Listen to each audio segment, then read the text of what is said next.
Bismillahirrahmanirrahim.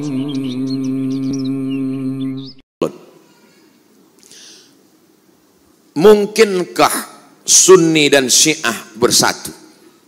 Yang menjawab ini Syekh Yusuf Al-Qaradawi. Maka dibuatlah yang disebut dengan at-taqrib bainal madzahib. At-taqrib, pendekatan. Karena sudah jauh betul. Ini Sunni, ini Syiah. Akhirnya dibuatlah dialog bernama at-taqrib bainal madzahib, mendekatkan mazhab. Tapi itu pada masa Syekhul Azhar Mahmud Saltun.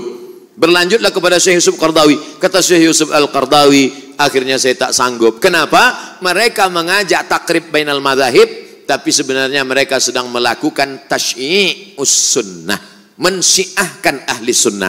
Di mana letak perbezaan kita dengan mereka? 5. Yang pertama, mereka berkata selepas Nabi SAW meninggal, dunia ini dipimpin oleh Sayyidina Ali. Ali meninggal dipimpin oleh Sayyidina Al-Hasan.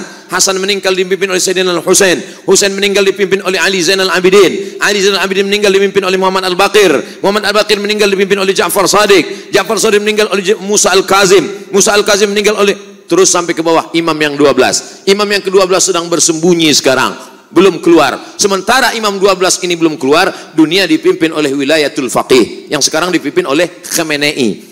Siapa yang tidak mengakui ini maka kafir. Itulah yang menyebabkan dia keluar daripada Ahlus Sunnah, karena Ahlus Sunnah tidak boleh takfir, mengkafirkan orang, sedangkan dia mengkafirkan kita. 2. Selepas Nabi SAW meninggal dunia, maka ada wasiat kepada Sayyidina Ali.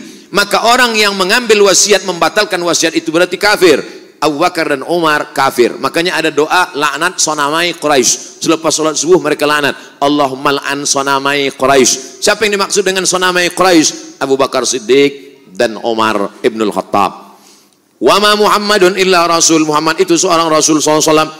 Qad khalas min qablihi rusul. Sebelum-sebelumnya Rasul sudah meninggal. Afa immata, kalau dia mati meninggal dunia, au qutila, atau dia dibunuh. Apa kata mereka dalam tafsirnya? Qutila, Muhammad SAW mati dibunuh. Siapa yang membunuhnya? Sammahuma, sammahu.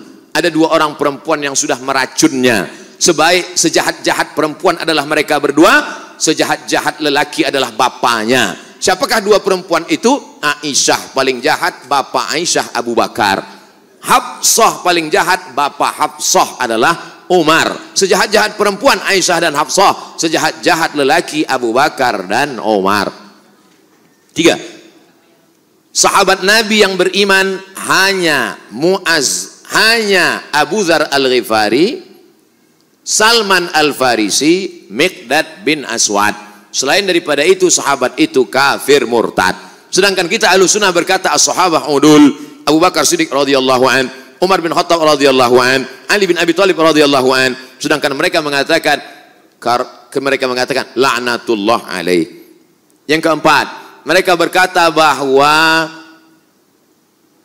ada namanya taqiyah. Kalau kebetulan yang hadir ini ramai adalah Ahlus Sunnah wal Jamaah, maka ketika dia ditanya, engkau Syiah apa Sunnah? Dia akan berkata, ana Sunni. Sebab yang banyak ini Sunnah. Tapi kalau yang di sini yang datang adalah Syiah, ditanya, awak Sunni apa Syi'i? Ana Syi'i. Ini namanya taqiyah. Kalau yang kebetulan datang 50-50, 50 Sunnah, awak apa? Ana Sushi. Sunni Syi'i. Taqiyah. Dalam Islam tak ada taqiyah. Sedangkan mereka mengatakan at-taqiyah minad din. Taqiyah ini minad din. Siapa yang tidak bertaqiyah maka dia tidak beragama. Tidak beragama Syiah maksudnya.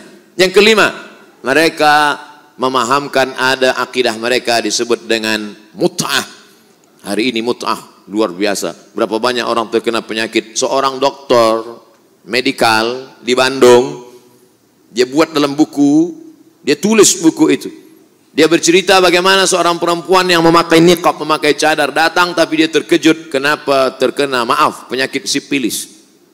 Kenapa terkena sipilis? Rupanya ikut jamaah. Terlalu banyak guna Van Rijk kena virus.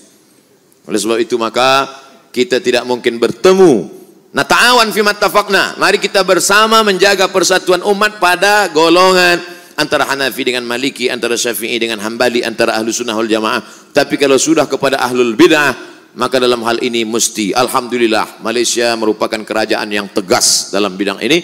Saya amat sangat bersyukur kepada Allah karena dalam tazkirah saya mengambil fatwa. Saya ambil fatwa dari Selangor, saya ambil dari fatwa Mufti Johor, saya ambil. Bila umat bertanya, ini bukan fatwa Abdul Somad, ini fatwa dari bumi Melayu. Kenapa? Karena umat ini akan dijaga oleh ulama. Kalau ulama diam dalam masalah ini, maka habislah umat akan diterkam oleh serigala-serigala. Maka mesti dijaga oleh ulama.